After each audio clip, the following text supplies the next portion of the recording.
The 1979 UFO sighting over Italy, Giancarlo Cecconi's extraordinary encounter. One of the most compelling UFO sightings in modern history occurred on June 18, 1979, when Italian military pilot Giancarlo Cecconi encountered and photographed an unidentified flying object over Treviso, Italy. This incident stands out not only for its remarkable photographic evidence, but also for the corroboration provided by multiple sources, including radar operators and ground observers. As a highly respected pilot, Cecconi's detailed testimony has reinforced the credibility of this sighting, making it one of the most well-documented cases of unexplained aerial phenomena. Cecconi was returning to Treviso Air Force Base after completing a reconnaissance mission in his G-91R fighter when he was alerted by the Astrana Radar Center to the presence of an unidentified object within restricted airspace. The radar operators instructed him to intercept and investigate the anomaly. Fortunately, Cecconi had an onboard camera with unused film, allowing him to document the event as he approached the unknown craft. At a distance of approximately 70 to 80 meters, traveling at a speed of 450 to 500 kilometers per hour, he began taking photographs of the object. Meanwhile, airport ground staff observed the encounter through binoculars, further verifying the presence of the strange object. As Cecconi closed in, the Treviso control tower warned him that the UFO was emitting a strange blue trail. Despite this, Cecconi himself did not visually detect the trail, but instead focused on the object's unusual flight behavior. The UFO demonstrated erratic movements, jerking up and down with sharp, rapid climbs and descents. Cecconi estimated that it ascended and descended approximately 300 meters in a single motion, reaching heights of up to 4 kilometers in an instant. During his pursuit, Cecconi circled the UFO approximately 7 or 8 times, capturing a total of 82 photographs. The images revealed an oval-shaped solid craft, measuring at least 8 meters in length and no more than 3 meters in diameter. It appeared to be stationary relative to Cecconi's aircraft, yet radar operators confirmed that the object was indeed moving, with its speed and trajectory actively tracked. This contradiction added to the mystery, suggesting that the object possessed an advanced propulsion system capable of defying conventional aerodynamics. As Cecconi prepared for another flyby to take additional photographs, the Astrana Radar Center reported that the object had suddenly vanished from their screens. Moments later, Treviso's control tower confirmed that the UFO had also disappeared from visual sight. The unexplained disappearance only deepened the intrigue surrounding the sighting. Shortly thereafter, Cecconi landed his aircraft, and the photographic films were immediately retrieved and developed. The resulting images clearly captured the strange craft, offering some of the most compelling visual evidence of a UFO ever recorded. Cecconi later stated with absolute certainty that what he had witnessed was a solid, physical object. Unlike atmospheric anomalies such as clouds or reflections, the UFO remained unaffected by the turbulence generated by his fighter. Its sudden disappearance, combined with its erratic movement patterns, reinforced the notion that it was not a conventional aircraft or natural phenomenon. The fact that it was tracked on radar, visually confirmed by multiple witnesses, and photographed extensively lends immense credibility to the sighting. The 1979 Giancarlo Cecconi UFO case remains one of the most significant and well-documented encounters in history. Unlike many other sightings that rely solely on witness testimony or ambiguous footage, this case provides a wealth of supporting evidence, including radar data, visual confirmation, and high-resolution photographs. Despite decades of analysis, no definitive explanation has ever been provided, leaving open the possibility that Cecconi may have encountered a craft of unknown origin. Whether it was an experimental human-made aircraft or something far more mysterious, the Cecconi sighting continues to stand as a landmark case in the study of UFO phenomena. The mysterious silver disk UFO captured above a lightning storm. A remarkable and puzzling event recently unfolded in Vietnam when a large silver disc-shaped UFO was briefly captured on camera during a lightning storm. The mysterious object, which appeared only when a flash of lightning illuminated the sky, was broadcast on the news, igniting widespread intrigue and speculation. What makes this sighting particularly compelling is the fact that the UFO remained invisible to the naked eye until the moment of the lightning strike, suggesting that it was either cloaked or simply undetectable under normal lighting conditions. Eyewitnesses and viewers who analysed the footage pointed out that had it not been for the lightning flash, no one would have ever known the object was there. The disc-shaped craft appeared for only a split second, blending seamlessly into the dark, stormy sky before vanishing again into obscurity. This has led many to question how often such objects may be present in the sky, completely unseen due to their ability to remain undetectable unless exposed by sudden bursts of light. The idea that such UFOs could be hidden in plain sight has fueled speculation about their origins and purpose. Several theories have emerged regarding the nature of the object. Some believe that the UFO was using advanced cloaking technology, which allowed it to remain undetectable except under extreme atmospheric conditions, such as the intense electrical discharge of lightning. This theory aligns with long-standing reports from UFO researchers who claim that extraterrestrial or unidentified craft are often seen near thunderstorms, possibly using the energy from lightning for unknown purposes. Others suggest that the craft could have been a secret government or military vehicle, testing stealth technology that interacts in unusual ways with the atmosphere. Skeptics argue that the object captured in the footage could have been a trick of light or a natural weather phenomenon, though this explanation does not fully account for the perfectly structured metallic appearance of the disk. Unlike amorphous cloud formations or atmospheric reflections, the UFO in the footage exhibited a clearly defined shape and solid structure, indicating that it was something more than just an illusion created by the storm. Additionally, the fact that it remained unseen before and after the lightning flash adds to the mystery, making it difficult to dismiss as a simple misinterpretation of natural phenomena. This incident raises significant questions about the potential presence of unidentified objects in the sky that go unnoticed due to their ability to remain concealed under normal conditions. If UFOs are capable of hiding within storm clouds or only appearing under specific environmental circumstances, it suggests that human awareness of these objects is far more limited than previously thought. Many now wonder how many similar sightings have gone undocumented simply because the necessary conditions to reveal them did not occur. The Vietnam lightning storm UFO remains an unsolved mystery, leaving both experts and enthusiasts searching for answers. Whether the object was of extraterrestrial origin, an experimental human-made craft, or something entirely different, its sudden appearance in the storm highlights the vast mysteries that still exist in our skies.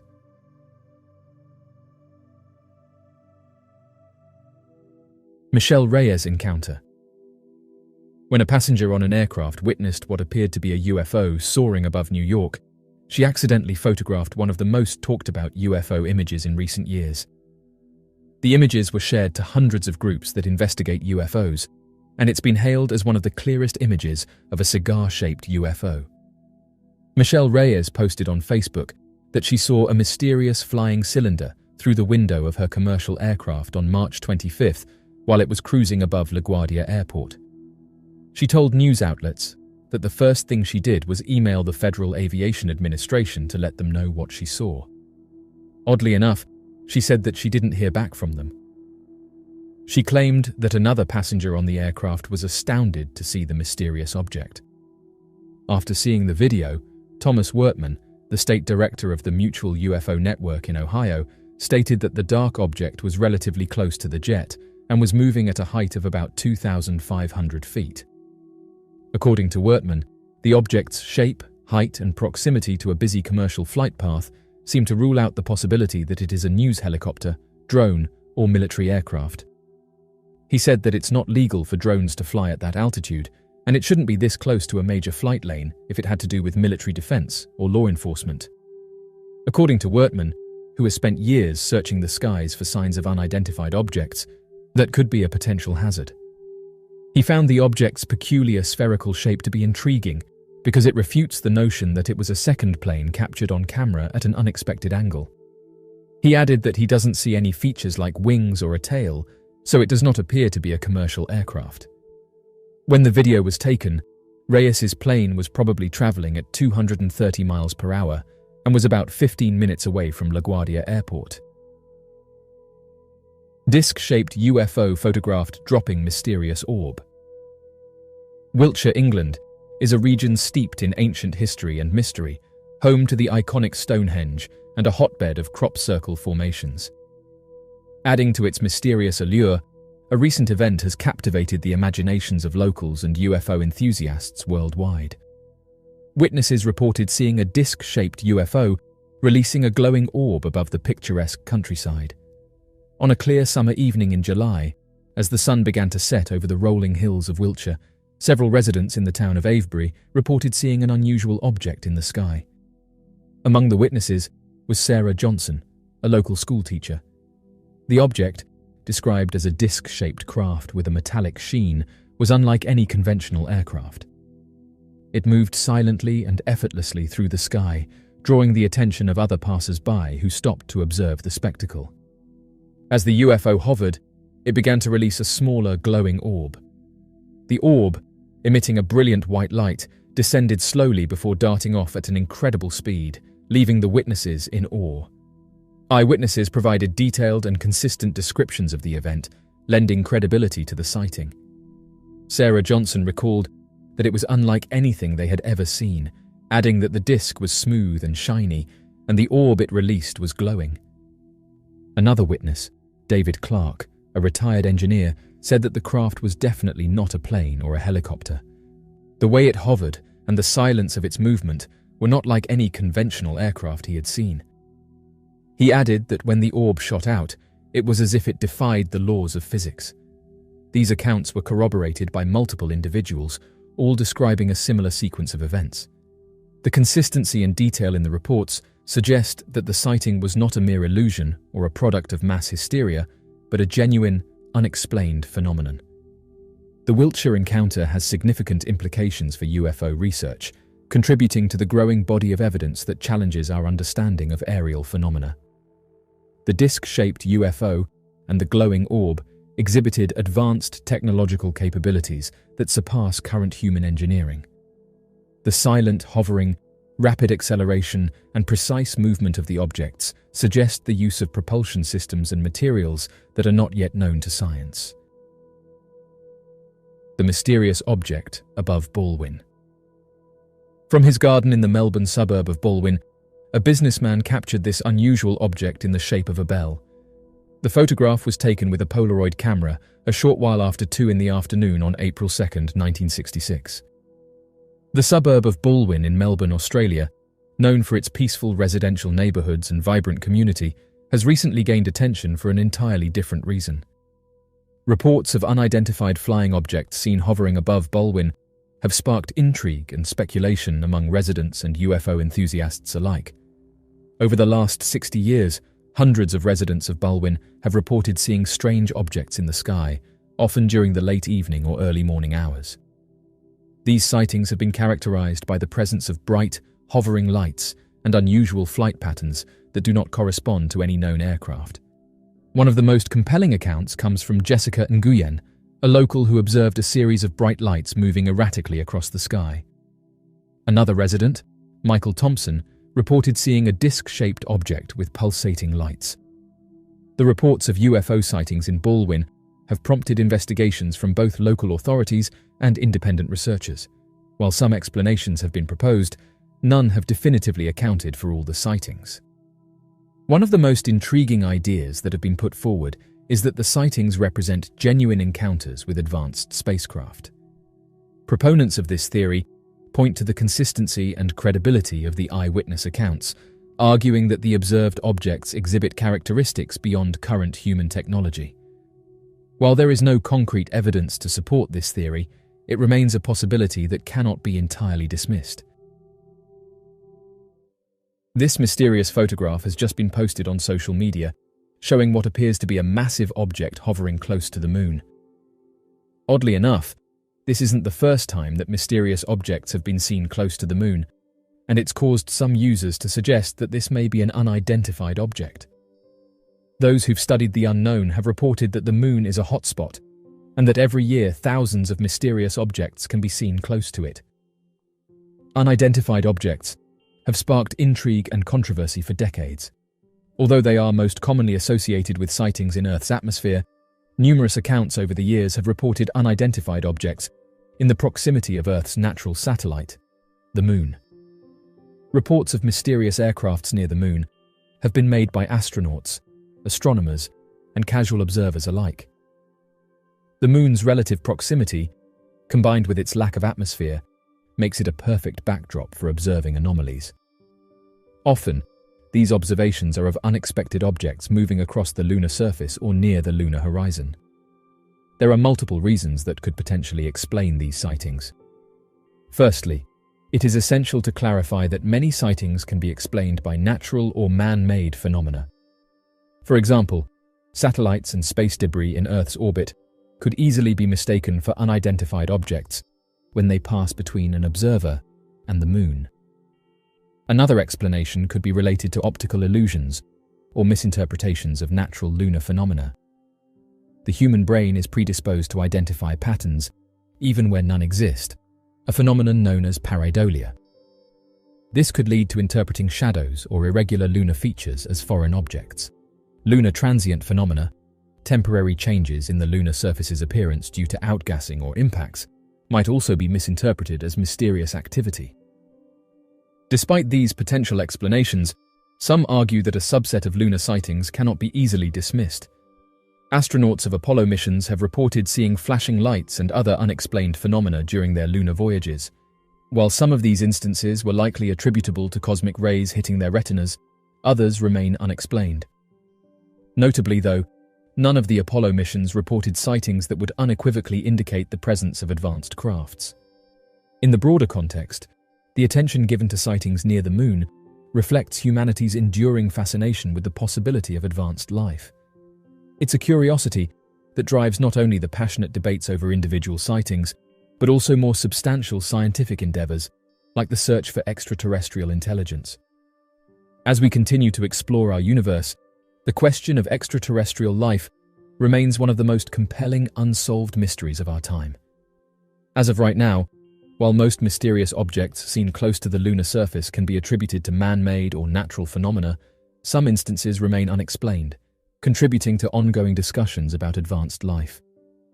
These sightings underscore the importance of vigilant observation and open-minded inquiry as we continue our exploration of the cosmos.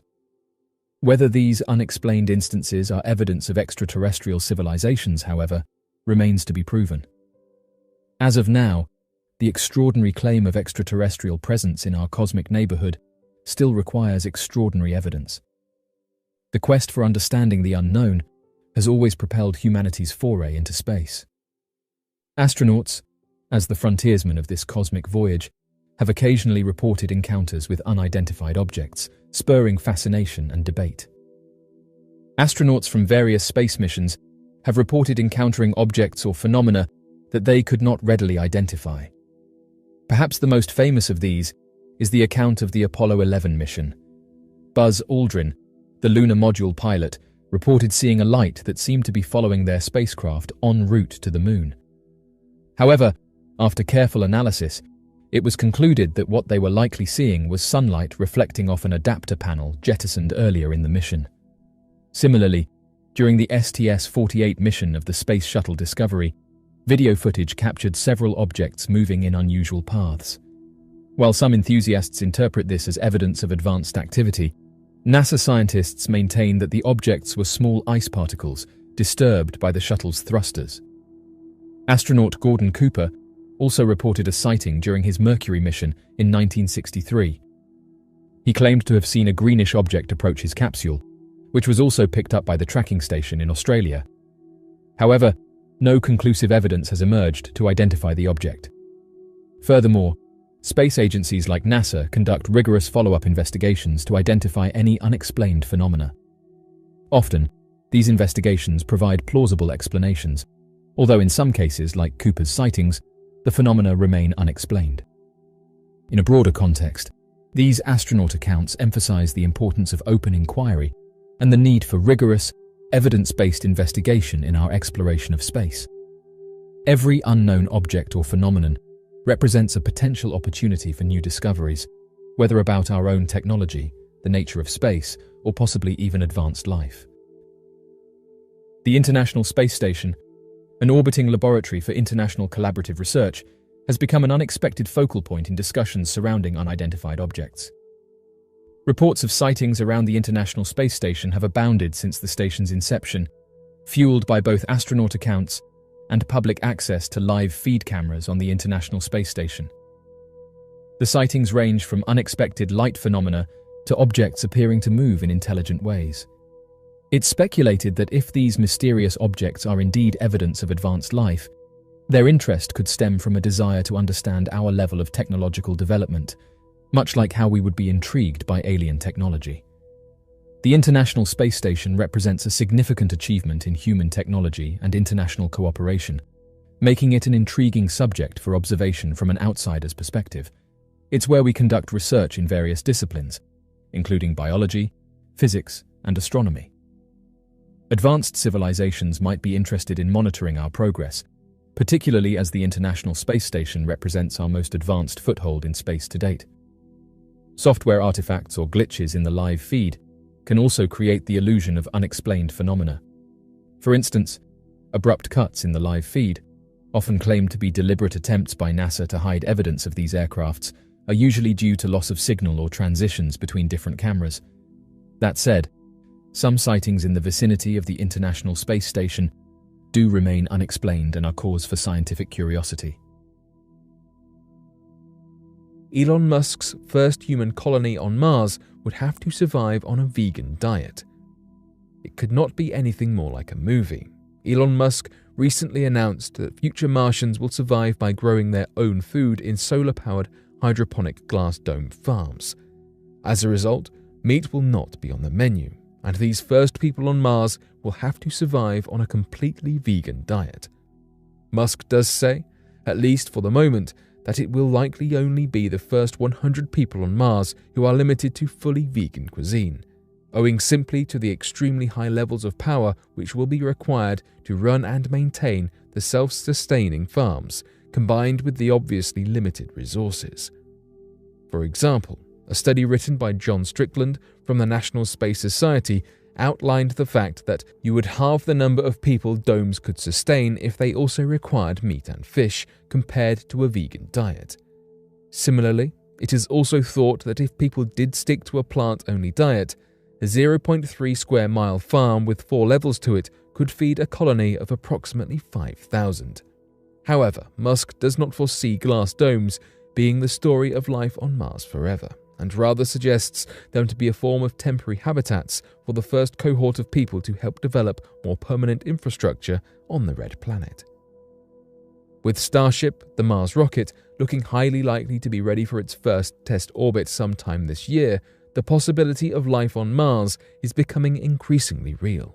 Therefore, preparing for other logistical details, such as how to then survive once you have reached Mars, will be the next groundbreaking research needed in the field to continue expanding our horizons, quite literally. Plans for life on Mars are wide and varied.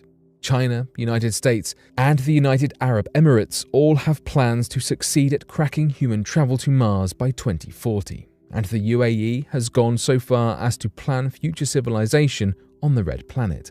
However, Musk is currently making headway and has the most aggressive plan, aiming to get a human crew to Mars by 2026 and an established thriving city by 2050. With international involvement creating even more competition and incentive to be the first to Mars and first to facilitate life on Mars too. The subject of unidentified objects has long captivated the human imagination, sparking discussions about the existence of advanced life and technologies. In recent years, numerous sightings have been reported worldwide, with some incidents involving unidentified objects hovering near sensitive areas such as military bases and nuclear facilities. One particularly compelling case took place above a nuclear power plant in China, where a pyramid-shaped object was observed hovering. The incident in question occurred in China, near a nuclear power plant. Someone on social media posted the photographs, saying that a group of plant workers and security personnel witnessed an extraordinary sight: a pyramid-shaped aircraft hovering above the facility. The object was described as being approximately 50 meters in height, with a distinct pyramidal structure and a dark metallic surface. Oddly enough, the workers detailed that a small object, described as being a black orb, could be seen flying around the larger pyramid-shaped object. The sighting lasted for several minutes, during which time the plant's employees captured footage of the pyramid-shaped object. The footage circulated widely on social media and drew significant attention from those interested in the unknown. An unidentified object sighted near a nuclear power plant carries a multitude of potential implications, both for national security and our understanding of advanced technologies. While the incident in China did not result in any adverse effects on the nuclear facility, it does raise several noteworthy points for consideration. The presence of an unidentified object near a nuclear power plant is a matter of national security concern. Nuclear power plants house sensitive equipment and materials, making them potential targets for espionage, sabotage, or other malicious activities. The appearance of a pyramid-shaped object in proximity to such a facility could signify a threat, or at least warrant further investigation into potential security breaches. If the pyramid-shaped object was not of human origin, its presence suggests the existence of highly advanced technology. Such advanced technology could have implications for humanity's understanding of propulsion, energy generation, and interstellar travel. Research into the technology of these unidentified objects could lead to significant scientific breakthroughs. These sightings near critical infrastructure should prompt governments to adopt more transparent policies regarding the investigation and reporting of such incidents. Oddly enough, former military workers have said that seeing unidentified objects above military sites is not uncommon, and further added that it's like these objects are curious about these sites. Given the potential global implications of these mysterious objects, international cooperation in investigating and sharing data about these phenomena becomes increasingly important. To address the sighting of a pyramid-shaped, unidentified object above a Chinese nuclear power plant and other similar incidents, a comprehensive investigation is essential. Such an investigation should involve multiple stakeholders, including government agencies, scientific experts, and international organizations. Nations should collaborate on studying these sightings near sensitive sites, sharing data, and establishing a standardized protocol for reporting and investigating such incidents. Leading scientists and researchers in relevant fields should be engaged to analyze the available data and evaluate the potential implications of unidentified object sightings, along with working out how they were able to enter restricted airspace without being detected.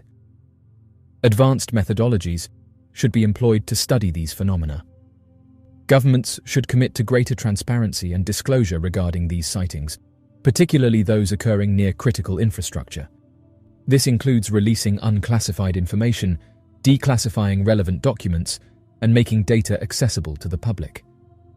As of right now, the sighting of a pyramid-shaped unidentified object hovering above a Chinese nuclear power plant serves as a stark reminder of the mysteries that continue to surround the phenomena. While the incident did not result in any immediate harm, it underscores the need for comprehensive investigations, international collaboration, and greater transparency in addressing such occurrences. Whether these sightings are attributed to advanced technologies, secret military projects, or natural phenomena, their implications for national security and scientific inquiry are significant. Pyramid-shaped, unidentified object sightings have been documented since the mid-20th century. One of the most famous cases occurred on November 17, 1989, in Voronezh, Russia, with perhaps the most well-known sighting occurring above Moscow's Kremlin. Witnesses reported seeing a massive pyramid-shaped object hovering in the sky. During the Voronezh incident, the object landed, and 3 humanoid beings emerged, adding a layer of intrigue to the already baffling sighting. While skeptics argue that such accounts may be the result of mass hysteria or misperceptions, the Voronezh incident remains a compelling example of the pyramid-shaped phenomenon. Another notable sighting occurred in the United States in March 2000. Over the state of Illinois, multiple witnesses observed a large black pyramid-shaped object silently gliding through the night sky. The witnesses described the object as having a matte black surface with no visible lights or windows. This case gained attention due to the credibility of the eyewitnesses, including law enforcement officers and pilots who were unable to identify the mysterious craft. The existence of pyramid-shaped unidentified objects raises numerous questions, and various theories attempt to explain their origin and purpose. One prevailing theory suggests that these pyramid-shaped objects are advanced spacecraft created by advanced civilizations. Proponents of this theory argue that the design of such craft might be more efficient for interstellar travel than traditional saucer shapes, allowing for smoother entry and exit from planetary atmospheres. Skeptics propose that these pyramid-shaped objects may be secret military aircraft developed by human governments. The lack of public knowledge about advanced aerospace projects could explain the secrecy surrounding these craft. However, proponents of this theory counter that the technology displayed by pyramid-shaped unidentified objects exceeds what is publicly known, making it unlikely that they are purely human-made. Some argue that pyramid-shaped objects could be the result of natural phenomena or atmospheric conditions. These sightings might be optical illusions caused by unusual cloud formations, weather patterns, or even reflected sunlight. While this theory may explain some sightings, it doesn't account for the consistency and advanced flight capabilities reported by witnesses, with pilots saying that they've witnessed them flying close to their aircrafts. And note that the shape of these unidentified objects don't match anything that they've seen before. A more speculative theory suggests that pyramid-shaped aircrafts could be interdimensional travelers, or time machines. This theory posits that these craft might not be extraterrestrial, but rather operate outside the constraints of our understanding of time and space. However, this idea remains highly speculative and lacks concrete evidence. The existence of pyramid-shaped unidentified objects, if confirmed, would have profound implications for our understanding of advanced life. Firstly, it would indicate the presence of technologically advanced civilizations capable of interstellar travel or interdimensional manipulation. This, in turn, raises questions about their motives for visiting Earth and whether they pose a threat or seek peaceful contact. Additionally, pyramid-shaped sightings emphasize the need for more rigorous scientific investigation into the phenomenon. The accumulation of credible eyewitness accounts and the advancement of technology, such as high-quality cameras and sensors, should encourage a more systematic and open-minded approach to studying these unexplained aerial phenomena. Furthermore, governments and space agencies worldwide should be more transparent in sharing information about encounters with the public. The release of declassified documents and data can help researchers better understand these phenomena and assess their potential implications for national security and global cooperation. The phenomenon of unidentified objects has been a subject of intrigue and debate for decades. Among the myriad of claims and reports, a recurring theme that has emerged is the alleged interest these craft or their occupants may have in our nuclear capabilities. While it is crucial to approach this topic with a healthy degree of skepticism, considering potential reasons for this interest can offer fascinating insights into both the UFO enigma and our own global situation. The Kardashev scale, proposed by Russian astrophysicist Nikolai Kardashev in 1964, categorizes civilizations based on their energy consumption. A Type 1 civilization can harness and use all available energy resources on its home planet, Type 2 can harness all energy from its star, and Type 3 can control energy on the scale of its galaxy. While we are currently below Type 1 status, our rapid progress, especially with nuclear energy, might indicate to an observing civilization that we are transitioning. To a potential extraterrestrial observer, our development and use of nuclear power could be seen as a significant step in our evolution as a civilization, worthy of close monitoring. If unidentified objects are indeed crafts from another civilization, they might be keenly interested in our use and potential misuse of nuclear weapons. Our history is filled with wars and conflicts, many of which have resulted in significant loss of life and environmental devastation. An advanced civilization, having perhaps gone through its own period of nuclear realization, may monitor our weapons to ensure that we do not pose a threat to ourselves, them, or the broader cosmos. The detonation of nuclear weapons not only impacts the immediate vicinity, but has ripple effects that reach out into space. These explosions send out electromagnetic pulses and can potentially affect the ionosphere and Earth's magnetic field. Advanced civilizations might be interested in these nuclear-induced disturbances, as they could have unforeseen impacts on interstellar travel communication, or other cosmic processes that we are not yet aware of. Advanced civilizations may be interested in our nuclear advancements for purely scientific reasons. They might want to study how a relatively younger species approaches nuclear power, the innovations we've made, and the mistakes we commit. Observing humanity's fledgling steps into the atomic age might offer insights into universal patterns of technological and societal development. Earth is abundant with life and unique resources, which may be rare on a cosmic scale. If we were to engage in nuclear warfare, the resultant nuclear winter, fallout, and long-term environmental damage would impact the planet's biodiversity and ecosystem. An external civilization, valuing Earth for its unique resources, might be inclined to monitor or even intervene in situations where our actions risk the irreversible destruction of these resources. As of right now, the relationship between unidentified objects and nuclear facilities, if any, remains speculative. While declassified military reports and testimonials from reputable sources indicate some level of interest, concrete evidence remains elusive. However, the very contemplation of such a connection forces us to reflect on our own responsibilities as stewards of a planet that's not just home to us, but might also be of cosmic significance. An object that's been described as being pure energy was witnessed above Africa by eyewitnesses, leaving many of them confused as to what it was that they had just witnessed.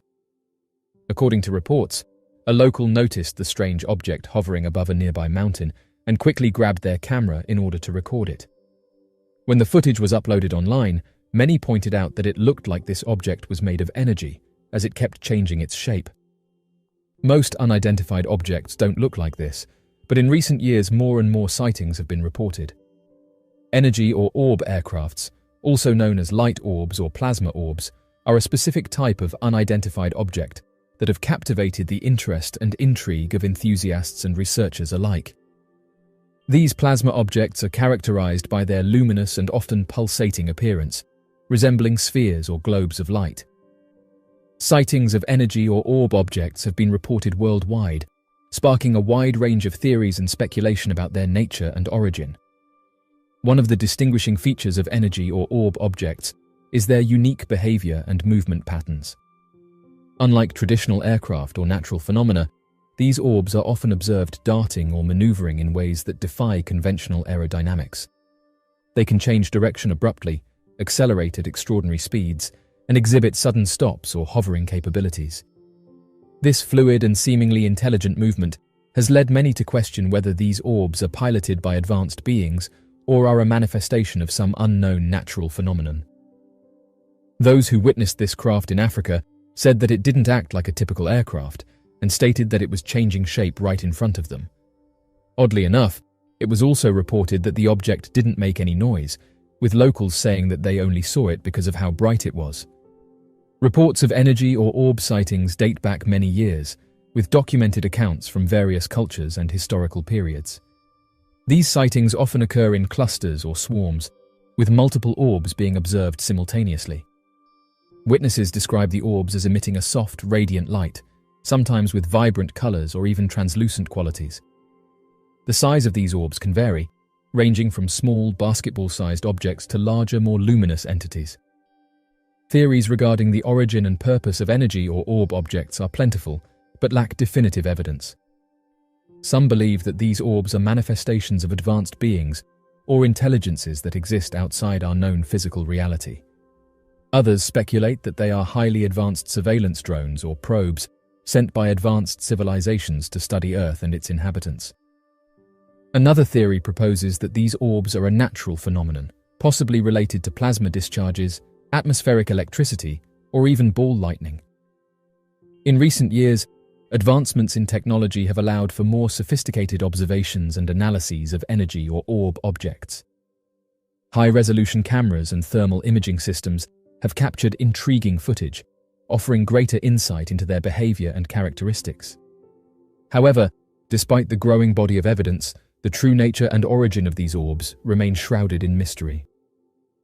One challenge in studying these objects is the lack of consistent and repeatable observations.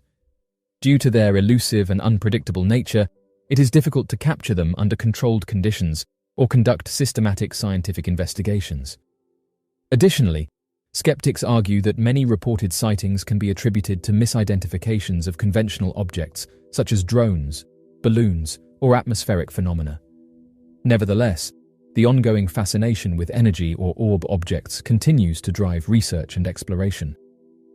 Scientists and investigators are actively studying these phenomena, seeking to gather more data, analyze patterns, and develop hypotheses that can withstand rigorous scientific scrutiny. The hope is that through meticulous observation, technological advancements, and collaboration among researchers, we may someday unlock the secrets of these elusive orbs and unravel the truth behind their existence. Whether energy or orb objects are advanced visitors, natural phenomena, or something yet to be understood, their enigmatic presence offers a glimpse into the unknown. They challenge our perceptions of reality and ignite our imaginations, inviting us to explore the frontiers of science, consciousness, and the mysteries of the universe. As of right now, the objects seen above Africa, along with the thousands of other reports that have been made, show us that there's still much to learn about this topic, and that energy or orb objects represent a fascinating aspect of the phenomenon, characterized by their luminous and often pulsating appearance. While the true nature and purpose of these orbs remain elusive, ongoing scientific investigation and technological advancements offer hope for a deeper understanding of these enigmatic objects. The study of energy or orb objects serves as a reminder of the vast mysteries that lie beyond our comprehension and inspires us to continue exploring the boundaries of our knowledge and understanding of the universe. One suggestion that's been put forward by skeptics is that these objects could be ball lightning. Ball lightning is a fascinating and elusive natural phenomenon that has captured the imagination of scientists and the general public alike.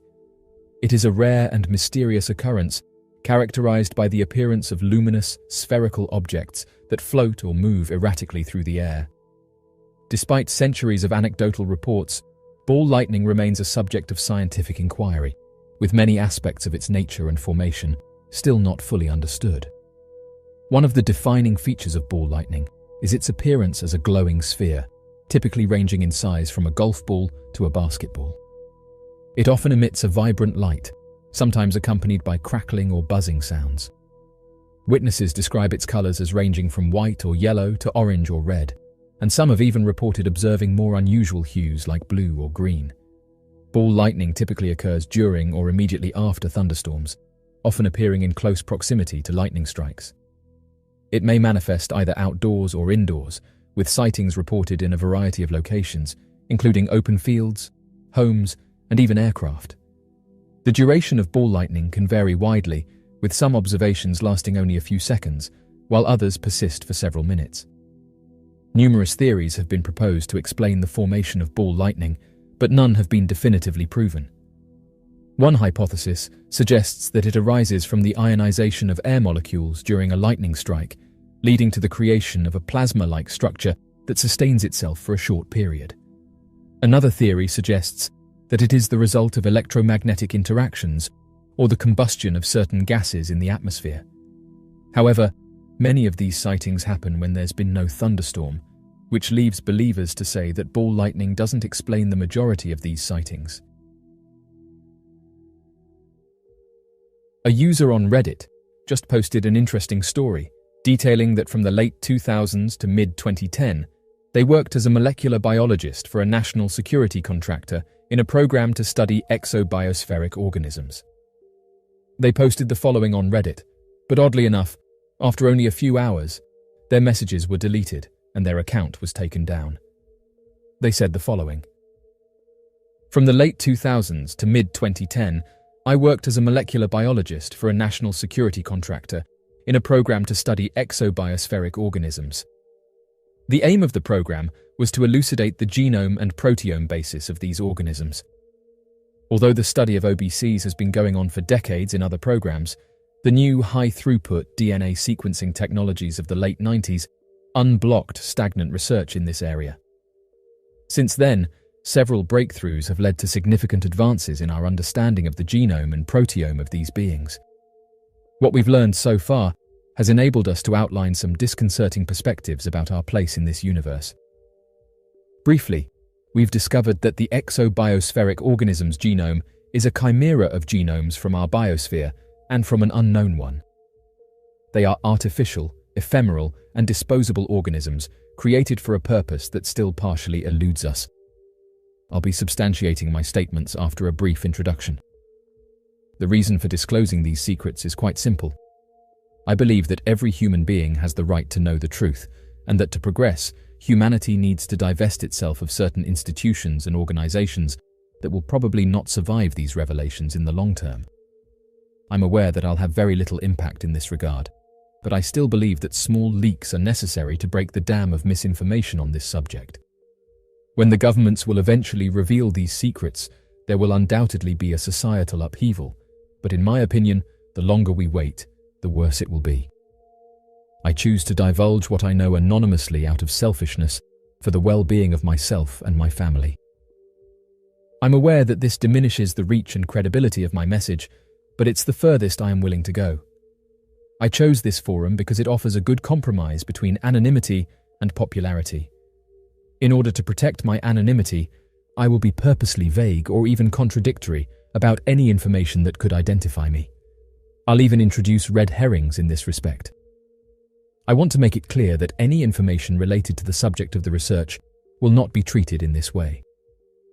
Before going any further, please excuse me if you find it difficult to understand what I'm explaining. Some parts of my text are very technical. It's difficult to find the right balance between vulgarization and scientific explanation. I'll continue by talking about myself. I simply want to introduce a perspective on the type of people who work there. I have a PhD in molecular biology. I didn't actively seek to be part of this program. Rather, it was a stroke of luck that introduced me to one of the senior scientists. I met this person at a conference where I was presenting a poster on my PhD research. When I think back, I don't believe he was impressed by what I was presenting, because it was quite frankly a project that wasn't going anywhere. I think it was rather the most important aspect of a professional life, the attitude and the ease with which you make connections. Shortly afterwards, I graduated and received a call from this person offering me a position. At the time, everything pointed to me working in a regular laboratory. I did a series of 3 increasingly suspicious interviews, each in a different location, where my scientific background and knowledge became less and less relevant. The first was with 2 of the senior scientists, the second and third with people I've never seen again, and who were obviously not interested in science. Sometime after the interview, I was asked to go to a 4th location, where what seemed like a corporate lawyer presented me with an NDA. He made sure not only to explain every detail, but also that I understood the consequence of not respecting it.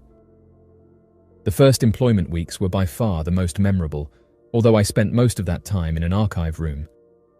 It consists almost exclusively of reading about the subject of study and to get us up to speed. There's no secret Wikipedia or even a reference book to guide us. There are only dry reports, memos, presentations, procedures, and SOPs. These documents are almost exclusively about the biology of exobiospheric organisms, but there are also a few that deal with other subjects such as their food, religion, or culture. There were no documents on their technology. As mentioned above, the aim of the project is to gain a better understanding of the EBO genome and proteome. To achieve this, a team of around 20 scientists, 4 senior scientists and a director was involved. The scientists, like myself, had as their main responsibility to carry out the technical work. As each scientist had, to my knowledge, a PhD, we were all somewhat overqualified for what is ultimately a technician's job. The senior scientists, who make full use of their diplomas, had the task of designing the assays and had a supervisory responsibility. They were also in charge of training new employees and sometimes even came in to do technical work. The director, of course, was the person in charge who dictated priorities to the senior scientists. He was rarely on site, and the few times he was, it was to attend meetings. Other than the scientific staff, there were security guards working for one subcontractor or another. There were no support staff, such as janitors or maintenance workers. Scientists were responsible for this kind of work. In addition, logistical constraints ensure that every scientist is capable of carrying out any technical activity. The laboratory itself is located in Fort Detrick, Maryland, in a building used for legitimate biomedical research. The clandestine operations are carried out in a restricted part of the basement, out of sight from regular workers. Contrary to what one might imagine, the biosafety level is not maximal for this type of research. Indeed, the lab containing exobiospheric organism samples, or derived cell cultures, is biosafety level 3, while the lab where assays are conducted are only biosafety level 2. The biosafety level 3 area of the facility includes a freezer room and a cell culture lab, and is only accessible through an antechamber from the biosafety level 2 section. Exobiospheric organism carcasses are preserved in horizontal freezers at a temperature of -80 degrees. To maximize the preservation of these organisms, they are preserved in vacuum bags, and the air in the room is controlled to minimize humidity. There are only 4 entities, and none of them are complete. It's obvious that these creatures passed away as a result of major trauma. It is acknowledged that there are more exobiospheric organisms at other locations. The cell culture laboratory, as its name suggests, is where cell lines derived from exobiospheric organisms are grown and related activities are performed. I'll talk in more detail about these specific cell lines later on. The biosafety level 2 part is mainly used for assays, immunohistochemistry, genetic engineering, immunocytochemistry, and storage. There's also a cell culture lab, but this is used for more traditional cell lines. Other than the labs, there are all the amenities you could find in an office. Note that the internet access is limited to senior staff and up. There is, however, an intranet for bioinformatics needs. On the subject of the biology of these beings, I'll start by discussing genetics, then their gross anatomy, and finally, their biological systems. For the sake of clarity, the information that I provide here is an aggregation of what I have observed and what I have read. I will make many comparisons with human anatomy because it is the most logical reference. First, I'd like to discuss their genetics. Their genetics are like ours, based on DNA. This fact was very puzzling for me when I first learned about it. We imagine that beings from an alternate biosphere would have genetics based on a completely foreign biochemical system, and surprisingly, this is not the case.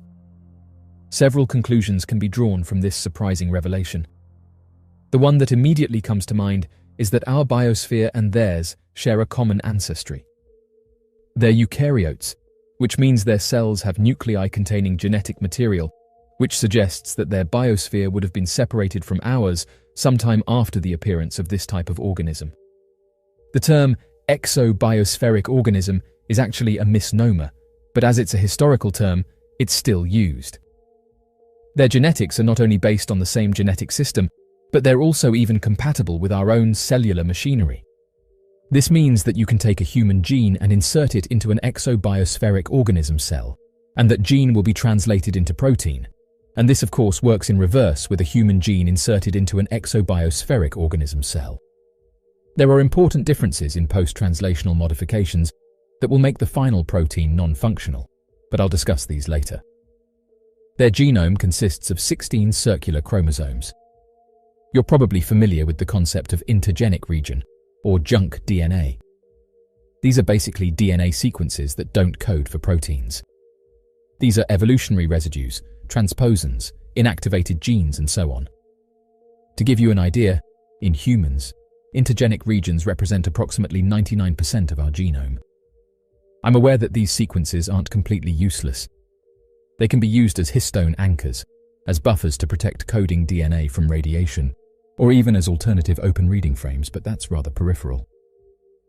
What's particularly striking about the exobiospheric organism's genome is the uniformity of these intergenic regions. We see the same sequences repeated everywhere, and the distance in BP between the genes is virtually the same throughout their genome.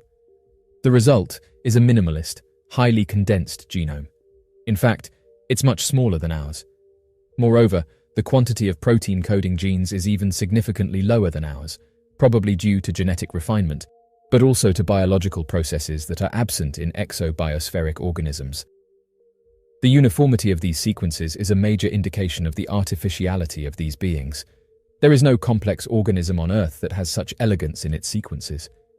There is no evolutionary pressure that can lead to this kind of characteristic other than genetic engineering. Speaking of genetic engineering, following sequencing of their genomes, we noticed a troubling and universal characteristic in the 5 of the regulatory sequence of each gene, which we call the tripalindromic region. The tripalindromic region are 134 sequences containing, as its name suggests, 3 palindromes. In genetics, a palindrome is a DNA sequence that, when read in the same direction, gives the same sequence on both DNA strands. They serve both as a flag and as a binding site for proteins. The 3 palindromes in the tripalindromic region are distinct from one another and have been poetically named 5 tripalindromic region, M tripalindromic region, and 3 tripalindromic region.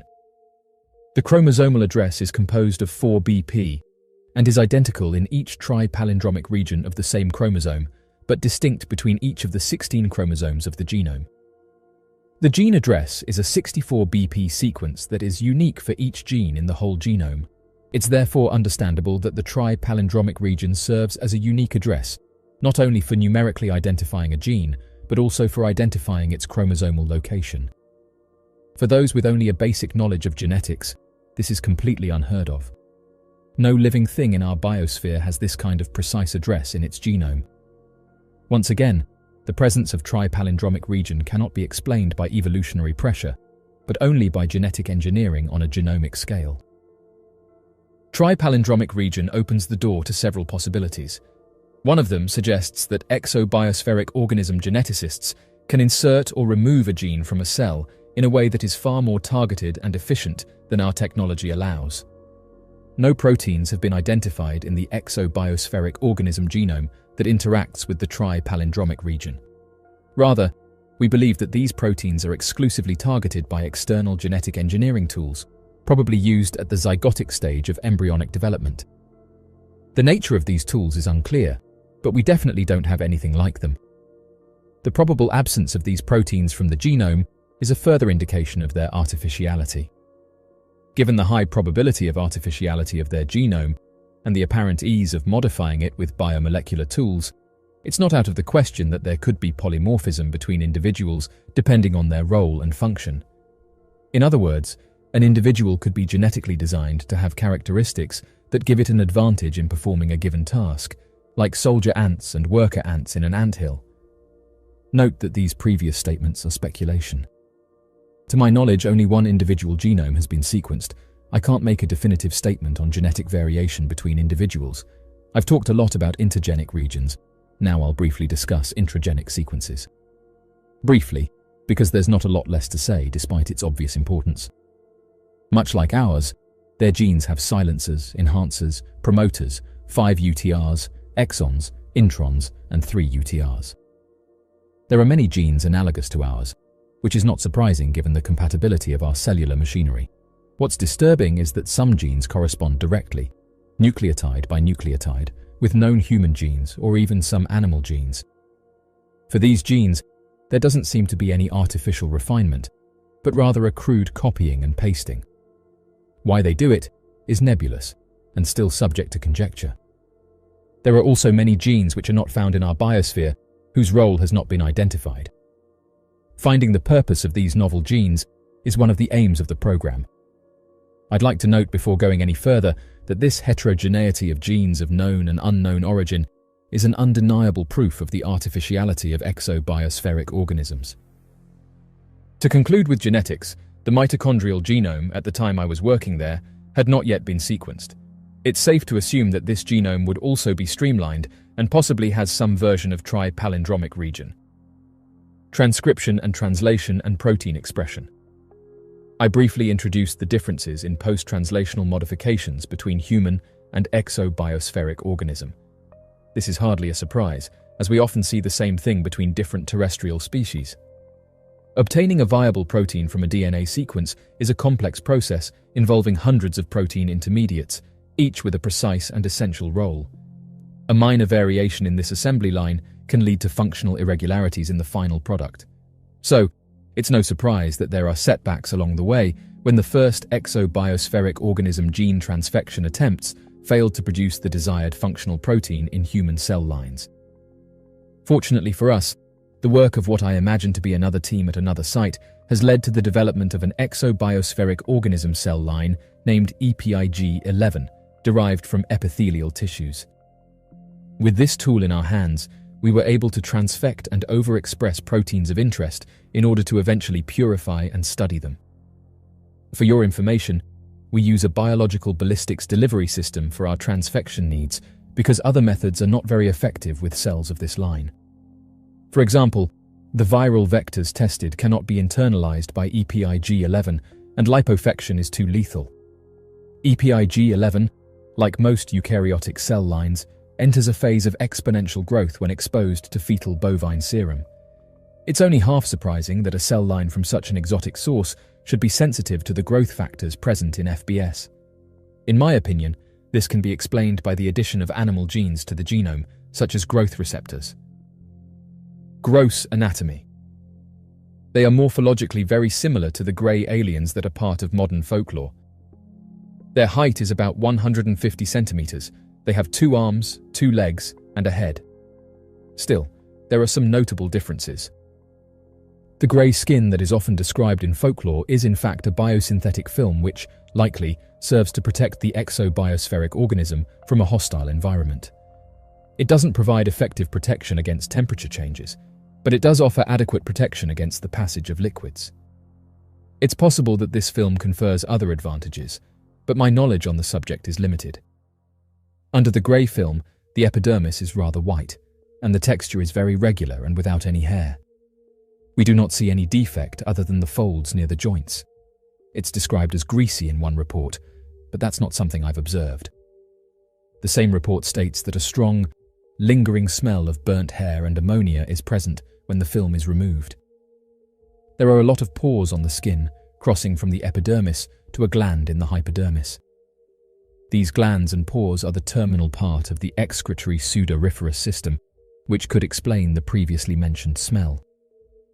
The head contains 2 large, oversized eyes, 2 nostrils without protuberance, a narrow mouth without lips, and 2 ear canals without auricles. There is a mandible, but the musculature is vestigial. There are no teeth or tongue in the oral cavity. The nasal cavity where the nostrils meet is compact and does not rise cranially, but extends axially. There appears to be no equivalent to the olfactory bulb in the nasal cavity. The mouth leads directly to the esophagus and the nasal cavity to the trachea. The trachea and esophagus do not communicate. Like the skin, the eyes are covered with a semi-transparent biosynthetic film that offers the same environmental protection while providing protection against certain wavelengths and light intensity. When the film is removed, a more traditional eye is revealed. It's about 3 times larger than a human eye, and there are no eyelids. The size of their eyes suggests they have excellent night vision. It seems paradoxical to cover them with a semi-opaque film. Perhaps they only need to wear it in a bright environment. Their sclera is the same color as their skin, the iris is pale grey, and the pupil is black and oversized. The lens is rounder than a human, and the musculature used to adjust focus is more developed. On the retina, there are at least 6 types of cone cells. The responsiveness of each of these 6 types of cone is specific to a wavelength band, with a minimum of overlap between each other. The result is a broader visible spectrum. As mentioned, the outer ear has no auricle and the ear canal is unremarkable. The inner ear has all the characteristics of a typical vestibular and cochlear system. Although the curvature of the cochlea is more pronounced than a human, this probably results in greater hearing acuity for low frequencies. The brain is tetraspheric and is composed of 4 major sections. The sections are separated by transverse and longitudinal fissures and are connected to the central lobe, which acts as brainstem and cerebellum. The volume of the brain is around 20% superior to that of a man of the same height. It has a much more pronounced level of gyrification than an average human. Moreover, the ratio of glial cells to neurons is also slightly higher than in humans. It is important to mention the presence of nodules on the central lobe. Histological analysis of these structures reveals a kind of intricate biological circuitry. It is speculated that these nodules are essential to interact with their technology. Consequently, determining the proteome of these structures is an absolute priority for the program. The neck is proportionally longer than that of a human, and at the same time relatively thin. As mentioned, The esophagus and trachea are separate. There are no vocal cords in this region. The musculature of the thorax is underdeveloped. Muscles equivalent to the pectoralis major can be seen. We can also see the trapezius and deltoid muscles. The sternocleidomastoids are well defined. The ribs and sternum are clearly visible. The abdomen is wider than the thorax and bulges slightly forward. There is no navel. Their hands have 4 digits, including an opposable thumb on the medial side. They have no nails, and the texture of their fingerprints is composed of concentric circles. Fingers are proportionally much longer than in humans. Unlike humans, finger musculature is entirely intrinsic to the hand. In other words, the muscles used to move the fingers are not in the forearms, but entirely located in the hands. At first glance, the feet consist of just 2 digits, but a necropsy soon determined that each toe was made of 2 fused digits. The medial toe is marginally longer than the distal toe. The feet are relatively longer and narrower than in a human. Their musculature, however, is vestigial. The exobiospheric organism's endoskeleton is very similar to ours, at least in terms of composition. There's collagen, hydroxyapatite, but also copper oxide crystals where marrow would normally be found. The blood cells of the myeloid lineage therefore mature in a different location than in humans. A transverse section of the bone reveals osteon and osteocytes. There appear to be few osteoblasts and no osteoclasts. This indicates that the bones are no longer growing and cannot absorb the minerals present or adapt mechanically to changes in posture. Their cellular respiration is equivalent to ours. They need to oxidize organic components to produce energy. Their lungs have no reciprocating action, but rather have a unidirectional flow of air, similar to those seen in birds, which is more efficient than ours. It is speculated that this is in response to the brain's elevated metabolic needs. Vocalization is produced by vibration of the wall membrane at the junction between the 2 air sacs. The circulatory system of exobiospheric organisms is rather analogous to ours. The heart is located in the mediastinum, but in a more medial position, directly beneath the sternum. The heart has 2 ventricles and 2 atria. There is an aorta, a pulmonary vein, a pulmonary artery, and a vena cava. Blood flowing to the pulmonary capillaries via the pulmonary artery is pumped against the flow of air, maximizing gas exchange efficiency. The blood-gas barrier is relatively narrow in these capillaries, at least compared to a human. Then, oxygen-rich blood is returned to the heart and then expelled into the aorta and the rest of the body. Before returning to the heart, the blood will pass through the hepatorenal organ, which, among other things, filters and controls osmotic pressure of the blood. The blood itself is also analogous to that of a human. However, the proportion of plasma is much higher. Albumin is in similar proportion, hormone levels are much lower, metal ion levels are much higher, and glucose levels are significantly higher. The color of the blood is brownish, given the higher proportion of plasma and concentration of metal ions. On the cellular side, there are erythrocytes which, in addition to hemoglobin for binding oxygen, display several complexes capable of binding copper ions. It's not clear what role these copper ions play, but we believe it neutralizes blood ammonia, among other things. Several cell types with leukocyte characteristics have been observed, but no comprehensive knowledge of them exists. The United States government has acknowledged the existence of unidentified flying objects, but their stance and level of knowledge about them is not entirely clear. Back in June 2021, the United States government released a report on unidentified aerial phenomena, which is the new term used to describe these mysterious aircrafts.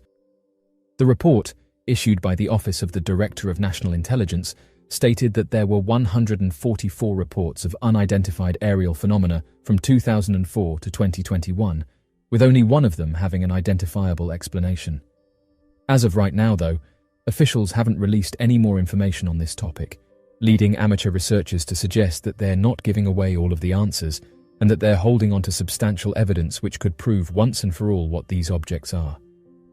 Going back a few years ago, a man overheard 2 security guards talking, and they detailed that in the early hours of the morning, something was being transported out of Edwards Air Force Base. He overheard the guards say that the object would be transported at around 1:30 in the morning, and so he decided to wait in his car to see what the Air Force Base was transporting. The man reported that in the distance he could see a police car with its lights on, and behind it were several other police cars escorting a large truck. The man said that he couldn't believe what he was seeing and that the object on the back of the truck appeared to be in the shape of a disc. Many said that the man was brave for doing this and that he may have caught genuine proof of a mysterious aircraft. Although the man was able to follow the military guards and capture proof of this encounter, others said that he was lucky not to have been spotted and suggested that if he was caught by officers, then he may have been given a prison sentence. Oddly enough, although the man was able to capture clear photographs of an aircraft in the shape of a disc, some online users came forward and said that it wasn't an unidentified aircraft and was actually an aircraft that belonged to the United States Navy. The aircraft in question is called the X-46B. According to military websites, the project was funded under a $635 million contract, which was awarded to the United States Navy in 2007. By January 2012, the total program cost had grown to over $800 million. The aircraft certainly looks futuristic, but according to military insiders, the program had a rough start, and not long after being awarded the program, it was soon scrapped in favor of a less stealthy aircraft. Interestingly, various military bases have been home to strange encounters, which have led former military workers to come forward with their strange encounters. One such event happened at the Edwards Air Force Base. Edwards Air Force Base sits amid the dusty plains of the Mojave Desert, home to the Earth's hottest place, Death Valley, where temperatures fluctuate from scorching hot in the summer to freezing cold in the winter. The desert is a hostile and dangerous place, but it's also one of America's most fascinating places for a number of reasons. Geographically, the area is unique. Furthermore, the first space shuttle mission, Columbia, landed at Edwards on its return to Earth in April 1981. However, there's a reason much more relevant to this video as to why we're taking a look at the base. Edwards Air Force Base, by location and the majority of its purpose, is just a regular military installation, but it also serves a joint purpose. The base essentially controls activities at the nearby Homey Airport, an area that in recent years has become synonymous with strange activity. One would imagine that some strange things must be seen late at night, that far out in the desert, surrounded by nothing but open air and dusty expanses. One night in 1965, an air traffic controller at the base had a strange encounter with what he believed was an aircraft in the shape of a disc. In 1965, Edwards, like US Air Force bases all over the country, were on high alert for suspicious activity in the skies.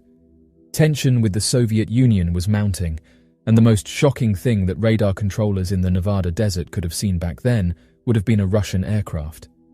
However, the objects that appeared above the base, apparently flying very high and very fast, appeared in sets of 7 to 12 and looked like pulsating lights against the night sky. However, the controllers couldn't be sure of what they'd seen, and as a precaution, a fighter jet was scrambled from the nearby George Air Force Base. Yet, the strange lights continued to climb into the night sky, far outpacing the fighter jet. Controllers noted that the craft seemed to simply fade away into space, becoming one of the stars.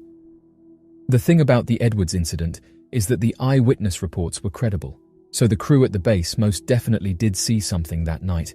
It's just not clear what it was that they saw.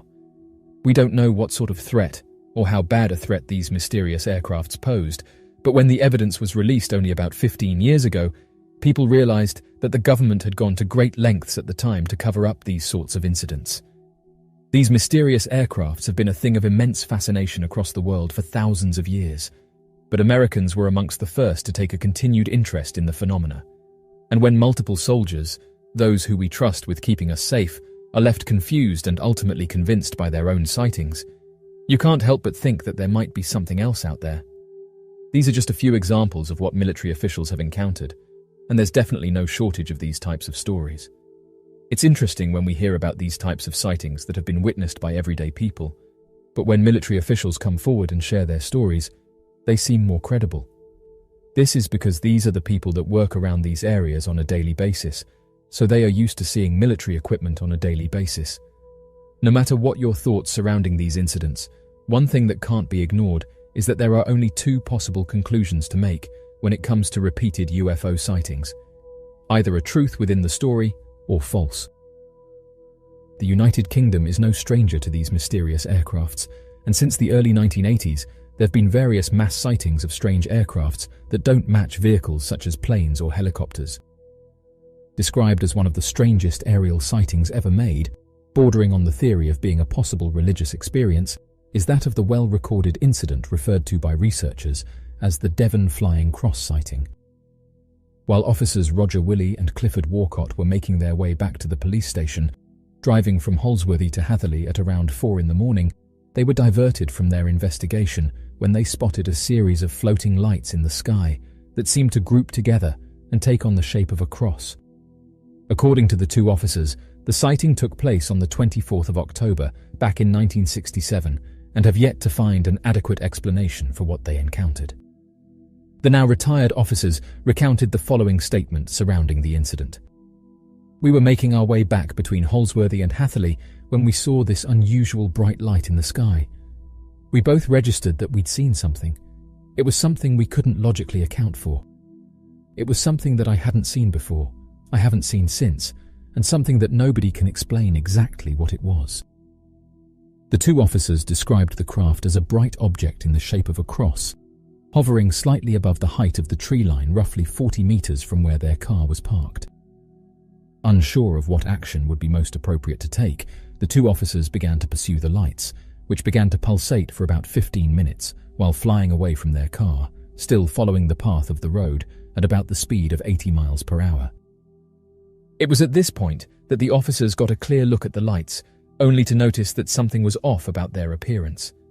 The two officers both described that the lights seemed to have been continually out of focus of their eyes, and said that it was as if they were viewing this object through wet glass.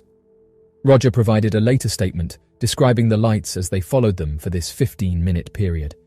He said the following: "My view of it was that it was moving slowly. It wasn't a star, it was bright, and it was white. If you look at glass which has got rain on, it was the same sort of inference. It was a splash. It was just eerie." As Roger and Clifford continued following the craft, according to their witness account, at about 4:23 in the morning, the cross was joined by a second flying object that appeared to join the shape. It was also at this point that a third witness would enter the scene, a man by the name of Mr. Christopher Garner, a local resident of Hatherley, who also began to follow the light while driving down the same road. According to Christopher Garner, he originally believed that he was stuck in some kind of trance as the object passed overhead, unsure of what was real and what wasn't, recounting that the entire experience left him questioning whether or not he was experiencing a nightmare. This nightmare would not last for very long, however, as after the distance of 14 miles were passed, the object would fade away and seem to disappear in an instant, with no sign of the lights or the cross being anywhere nearby. The sighting was believed to have lasted from 4 in the morning to about 5 in the morning.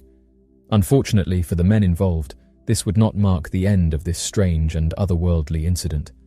Shortly following their sighting, officers Roger and Clifford claimed to have been approached by the British Ministry of Defence for the purpose of an ongoing investigation into the unidentified aircraft phenomenon, as well as warning them about coming forward with their encounter. Roger would later provide the following comment to the BBC national media. "We were visited by a boffin from the Ministry of Defence, who told us that we were still officers under the Official Secrets Acts, and they would rather we kept it to ourselves." Fortunately for researchers interested in the unknown, this approach from the British Ministry of Defence would do very little to discourage Officer Roger, Clifford, and motorist Christopher Garner from going to the news media and reporting their encounter.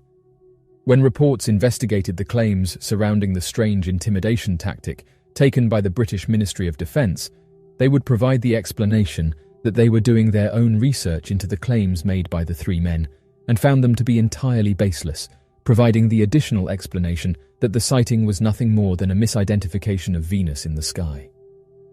This explanation would be put into question, however, as throughout that same month, numerous additional sightings of a flying cross would be seen all throughout the Devon region.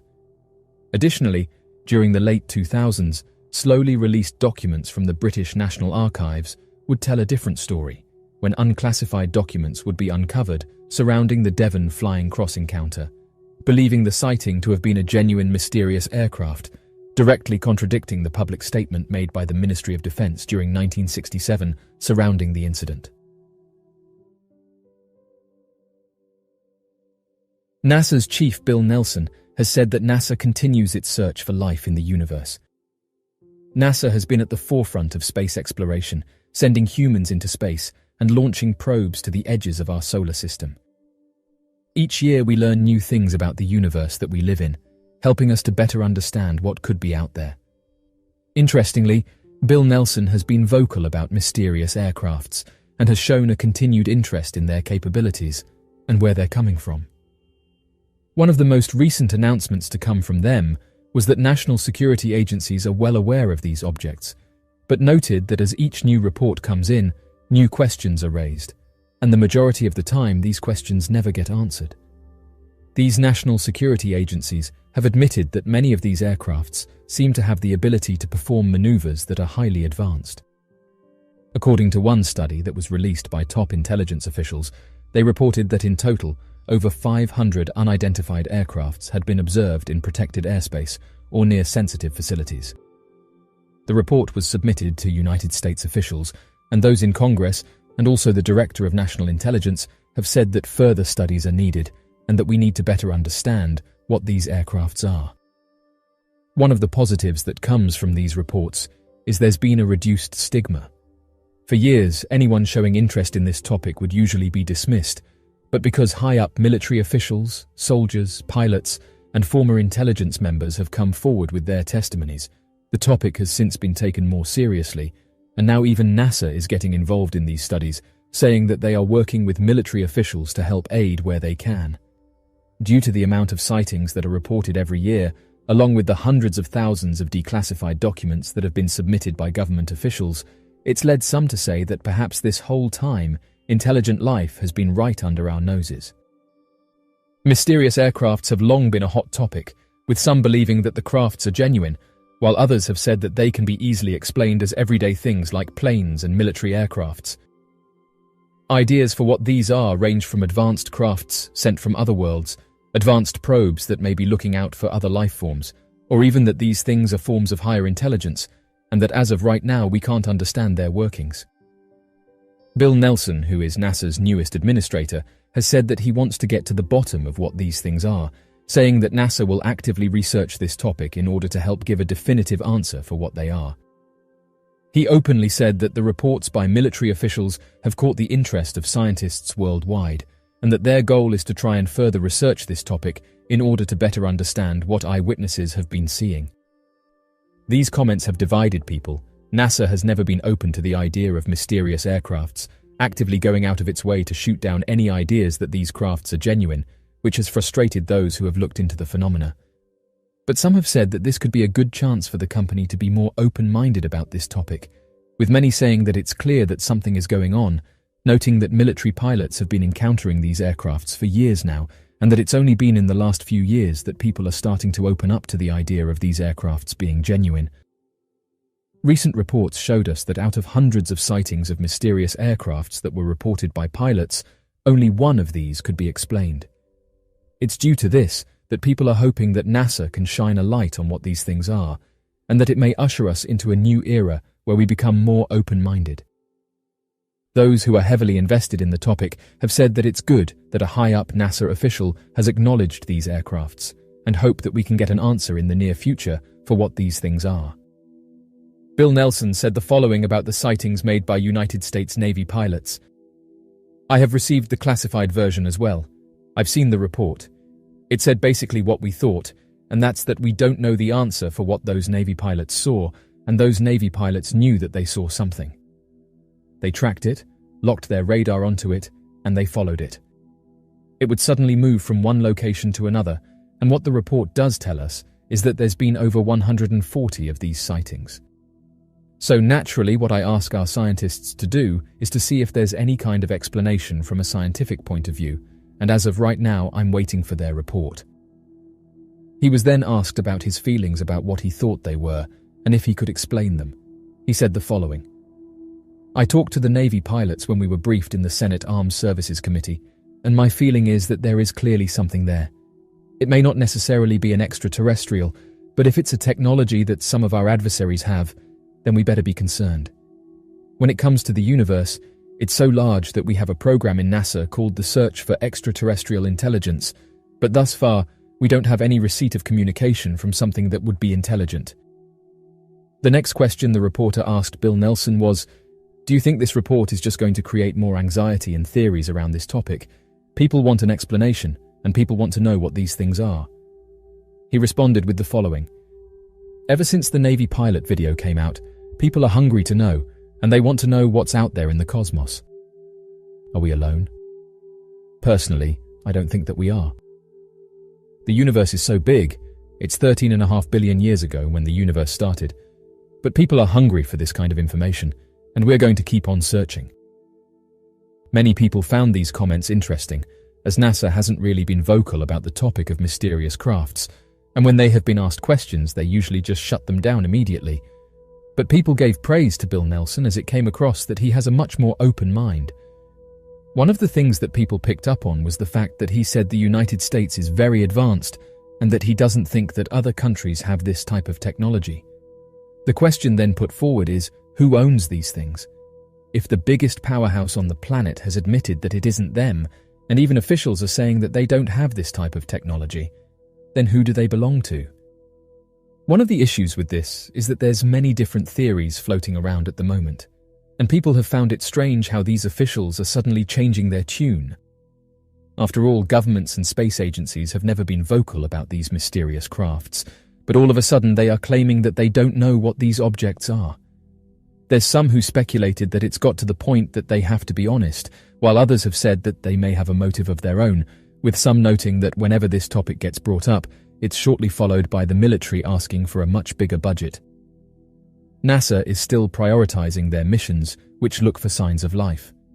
Going back, NASA's then chief scientist Ellen Stofan claimed that by 2025, scientists will most likely discover prominent signs of life somewhere in the universe, saying that all of the data that NASA have gathered point towards us making a big discovery sometime in the near future. This announcement was made while she was speaking at a panel discussion, which heavily focused on NASA's search for habitable worlds. She said the following: "I think we're going to have strong indications of life beyond Earth within a decade, and I think we're going to have definitive evidence within 20 to 30 years. We know where to look. We know how to look.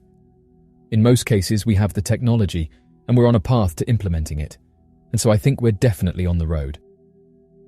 NASA's Space Telescope was retired in 2018, but during its mission, it revealed to scientists that pretty much every star in the sky hosts planets, many of which could have similar conditions to Earth. Just because other planets aren't as similar to Earth, though, it doesn't mean that they can't host life. Researchers have been open about this discussion and have said that when it comes to the universe, it could be filled with weird and wonderful life forms, many of which may not look like anything that we have here on Earth. Paul Hertz, who is director of NASA's Astrophysics Division, described the Milky Way galaxy as being a soggy place. He said the following: "We can see water in the interstellar clouds from which planetary systems and stellar systems form. We can see water in the disks of debris that are going to become planetary systems around other stars, and we can even see comets being dissipated in other solar systems as their star evaporates them. Scientists have now said that we should be focusing on exoplanets. Many of these exoplanets that have been detected are planets with thick and heavy atmospheres that are abundant with hydrogen, which allows for oceans to exist and flourish even under immense amounts of heat. This is the name given to the mini-Neptunes that match the description of potential life-having planets. These planets tend to be fully composed of water with no continents, and often have permanent mist rising from the heated waters. Further research into exoplanets may reveal the truth to us within the next handful of years, as we develop and establish what we truly mean by habitable. Another scientist from the University of Montreal claims that we, as a species, have far too high expectations, saying that there may be other ways of finding other life that are not dinosaurs crawling around on the surface. Even though it is not the easiest thing to do, these mini-Neptunes can be tested. There are countless mini-Neptunes in space, and based on their positions and surroundings, we will be able to correctly guess whether they have a chance at being habitable or not.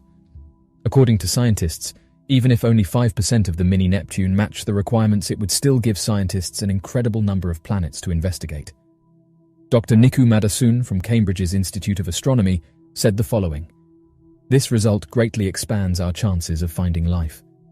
By using the host star, astronomers are able to estimate the mass of an exoplanet to determine whether it is made of gas or rock, but it is near impossible to determine whether it has a solid or gas core. However, in 2019, thanks to the Hubble Space Telescope, astronomers were able to glimpse into the atmosphere of K2-18b, one of these mini-Neptunes, and discovered evidence of clouds and water vapor. Furthermore, just recently it was announced that there is a possibility that one of these planets could have enough water to sustain earthly life. In Dr. Niku's words, "For the first time, we demonstrated that planets can be significantly larger than Earth and still have livable conditions. The desired outcome for astronomers is to find an Earth-like planet on which we could thrive, to find the ideal Earth twin, which, unfortunately, is much easier said than done, considering this planet would have to be around the same mass as Earth, the same size, orbit, and neither too far from the host star, as the oceans would freeze, or too close for the oceans would boil." While exoplanets in the cosmos could surely have Earth-like life on them, scientists have stated it is best not to assume that these planets' conditions will be suitable for humans. Currently, the task is to find alien life, not to find another suitable habitat for ourselves. These mini-Neptunes are an in-between being a gas giant and a dwarf, small versions of our huge icy planets. Unfortunately, as mini-Neptunes are far from us, we have not yet developed a way to study them up close, thus shrouding them in mystery.